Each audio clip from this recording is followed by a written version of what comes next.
Okay, hi everyone. So this is going to be part 2 of the light-dependent reactions. So in the earlier video, we were talking about the structure of a photosystem, okay, and how the photosystem is comprised of two parts. We have the reaction center complex and the antenna complex, which is made up of just a bunch of different light harvesting complexes, right? And then I was kind of walking you through what actually happens and how the electron gets passed between the pigment molecules, okay? After a photon of light hits. So let's kind of go over what exactly is a photon. So while light travels as a wave, many of its properties are those of a discrete particle, and that's what we call a photon. So photons are not tangible objects, but they do have fixed quantities of energy, and that quantity of energy, the amount of energy there, depends on its wavelength. Okay, they're going to be longer wavelength or shorter wavelength depending on the amount of energy there. So when light meets matter, it can be reflected, transmitted, or absorbed. And this part is really important. Different pigments absorb photons of different wavelengths. Okay, different pigments absorb photons of different wavelengths, and we're going to go over an example of that in a second. But the reason why, as a main example, the reason why a leaf looks green is because it has high amounts of chlorophyll, and chlorophyll is the dominant pigment, okay? And chlorophyll is a pigment that will absorb red and blue light, but it will reflect green light, which is why the leaf looks green.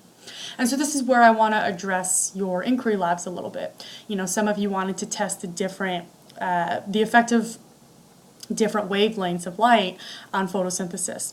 But keep in mind, you know, some of you in your experiments covered the lamp with blue light, and you said, okay, I'm going to be measuring the effect of blue light on the rate of photosynthesis. But remember, the light that you see, or the color that you see, is the color that's being reflected, and it's not actually being absorbed. Right? So if you cover the light with a blue cellophane paper, what you're actually doing is reflecting the blue, and the blue wavelength then is not being absorbed by the chloroplast within the spinach leaf disc or the ivy leaf disc. Rather, all the other wavelengths are being absorbed, right? Okay, so the action spectrum of photosynthesis was first demonstrated in 1883 by Theodore W. Engelmann, and this experiment was actually talked about in your textbook. So in his experiment, he exposed different segments of filamentous algae to different wavelengths. And then the areas receiving the wavelengths that were favorable to photosynthesis would produce lots amount of oxygen, so an excess amount of oxygen. And he used the growth of aerobic bacteria clustered along the algae as a measure of oxygen production.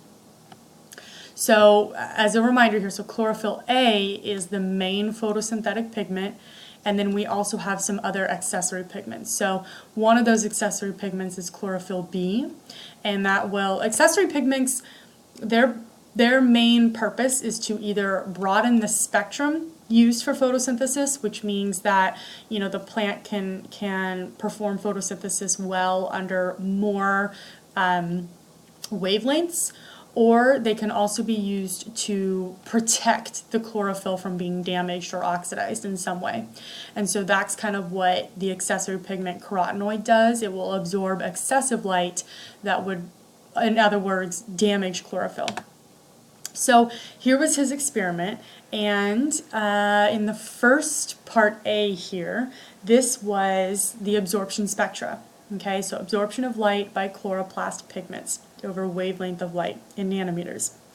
And this absorption spectra just shows that, well, we have 3 different curves, okay, and the 3 different curves show the wavelengths of light that are best absorbed by the 3 different chloroplast pigments, okay? So in this diagram, we see that the wavelengths of light that are best absorbed by chlorophyll A, for example, would be in between the, kind of in the 400 to 500 range, okay? Mid 400 range, right? And maybe also the late 600 range as well. So those are the best wavelengths of light that are absorbed by chlorophyll A. Whereas chlorophyll B would fall towards the mid to late 400 range. And then also a little bit in the beginning of like early 600, middle 600 wavelength of light. Okay, and then the carotenoids, those would be best absorbed over here in kind of like the mid 400 to 500 range, right? Okay, and then part B is the action spectrum. So this graph will plot the rate of photosynthesis versus the wavelength, okay? And then the resulting action spectrum resembles the absorption spectrum for chlorophyll A, but does not match exactly, okay? And this is partly due to the absorption of light by accessory pigments, such as the chlorophyll B and the carotenoids, okay? So you can see that it matches closely, right, but not exactly. Okay, and then finally part C, this was Engelmann's experiment, okay? So in part C, in 1883, remember, Theodore W. Engelmann, he illuminated filamentous bacteria, or filamentous algae, with light that had been passed through a prism. And that would expose different segments of the algae to different wavelengths. He used the aerobic bacteria, which concentrate near the oxygen source, like what we said in the earlier slide, to determine which segments of the algae were releasing the most oxygen. And then if they were releasing the most oxygen, then they were photosynthesizing the most. So bacteria congregated in the greatest numbers around the parts of the algae that were illuminated with violet blue wavelength and or red wavelength. So in conclusion, from Engelmann's experiment, we have discovered that light in the violet blue and in the red portions of the spectrum are the most effective in driving photosynthesis. Okay, and then this right here is a picture of, because remember, here's our chloroplast. We have the granum with a stack of thylakoids, and then within the thylakoids, you have your thylakoid membrane. Within the thylakoid membrane is where you have the photosystems, right? So this is going to be, let's say for arbitrary discussion, this is going to be photosystem 2. And so in photosystem 2, which is our first photosystem in the chain, we have the light harvesting complexes and the reaction center, right? And then within the within the light harvesting complexes, we have all the little pigments. Okay, we have accessory pigments, and then in the reaction center we have our chlorophyll pigments. Okay, so when we blow up what the structure of the chlorophyll looks like, remember we have chlorophyll A, which is our main photosynthetic pigment, and then we have chlorophyll B, which is an accessory pigment. But those two are found in the same area in a photosystem, right? They're both found, if I go all the way back, they're both found right in here, okay? And so if you look at the structure of it, you know, there's the main difference here between the chlorophyll A and B. So chlorophyll A has the methyl group, and then in chlorophyll B, it's carbon, hydrogen, oxygen, so it's a CHO instead of the methyl group, okay? And then the first part, or the head part of the chlorophyll is what we call a porphyrin ring, and this is the light-absorbing head of the molecule because the photon, the excited electron will actually be absorbed by the magnesium ion here.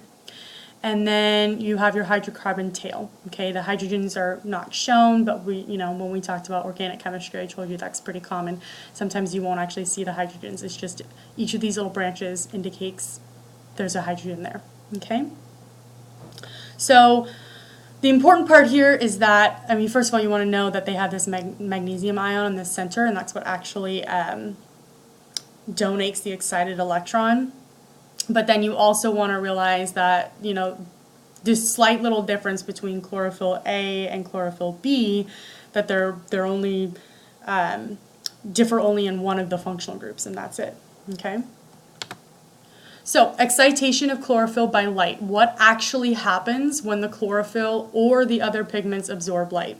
So let's go through it as a step-by-step process. So when a molecule absorbs a photon, one of that molecule's electrons will be elevated to a molecular orbital with more potential energy. So it will be elevated to a higher energy state. The electron will move from its ground state to an excited state. Okay, so we call this an excited electron. The only photons that a molecule can absorb are those whose energy matches exactly the energy difference between the ground state and the excited state of the electron. So I'll read that one more time. The only photons that a molecule can absorb are those whose energy matches exactly the energy difference between the ground state and the excited state of the electron. So because this energy difference varies among atoms and molecules, a particular compound absorbs only photons corresponding to specific wavelengths. And so that's why each pigment has a very unique absorption spectrum. So excited electrons are unstable. We've already talked about that. And generally they will drop to their ground state in a billionth of a second, like super fast. And when they do that, they'll release heat in the process. Okay, so excited photon hits the chlorophyll molecule, becomes excited, and then it will want to drop right back down to its ground state, like super fast. And while it's doing that, it's releasing heat. But some pigments, including chlorophyll, and this is an example of chlorophyll, will release a photon of light in a process called fluorescence, as well as heat. So not only will they release heat, but they will also release a photon of light, and that's what we call fluorescence. Okay, so how light energy is harvested by a reaction center chlorophyll molecule. And this diagram is extremely blurry. Great, I did not expect that. Okay, but so anyway, so how is the light energy actually harvested by the reaction center chlorophyll molecule? So let's I'm going to walk you through this here. So this right here says part A, okay, and then this says light energy. This is a low energy electron donor. This is the high energy electron acceptor. And then this right here is the reaction center chlorophyll in resting state, okay? And then this box right here says that this red dot is the low energy electron in chlorophyll. Okay, so right now we have a low energy electron donor and we have the low energy electron in chlorophyll. Okay, so essentially what's happening here is that the pigment protein complex holds a chlorophyll molecule of this special pair precisely positioned so that both a potential low energy electron donor, which is right here in orange, and a potential high energy electron acceptor are immediately available. Okay? When the light energizes an electron, so the light comes in and it energizes the electron in the chlorophyll molecule, the excited electron is immediately passed. So here's where the light has come in, it energizes the electron, and then it gets passed to the electron acceptor. Here's our electron acceptor. And then thereby it's what we call partially stabilized. So the positively charged chlorophyll molecule will then quickly attract, yeah, you know what, that's really hard to see because this is positive and that's negative. And so then now, after this transfers, this becomes positive and this becomes negative. Okay, but that's really hard to see. So the positively charged chlorophyll molecule will then quickly attract the low energy electron from the electron donor, which is right here, and return to its resting state, creating what we call a larger charge separation, and then that will further stabilize the high energy electron. Okay, so again, here's our low energy electron donor, our high energy electron acceptor, and then here is our reaction center with chlorophyll. Okay, so the light energy comes in, it excites the chlorophyll molecule with a high energy electron, that will then, the high energy electron will then transfer to the electron acceptor. That will then oxidize chlorophyll and it will reduce your electron acceptor, okay? And then from there,